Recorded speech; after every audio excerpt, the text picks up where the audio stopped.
ఎప్పుడైనా సరే జీవితంలో శత్రువులు లేకుండా ఉండాలంటే ఆదివారం రోజు లవంగం పరిహారం పాటించాలి. ఆదివారం రోజు మీరేం చేయాలంటే పువ్వుతో ఉన్నటువంటి ఒక లవంగం తీసుకోవాలి.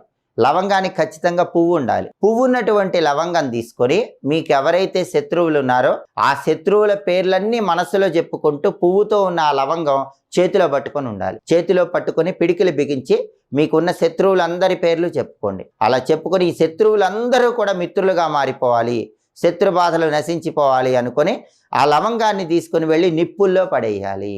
అప్పుడు క్రమక్రమంగా మీరు ఎవరైతే పేర్లు చెప్పారో వాళ్ళందరూ కూడా మిత్రులుగా మారిపోతారు. నిప్పులంటే గ్యాస్ స్టవ్ మీద వేయచ్చు.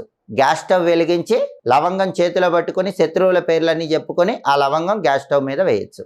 ఇలా కనీసం 12 ఆదివారాలు చేయండి. 12 ఆదివారాలు ఈ లవంగం పరిహారం పాటించినట్లయితే శత్రువులందరూ మిత్రులుగా మారిపోతారు.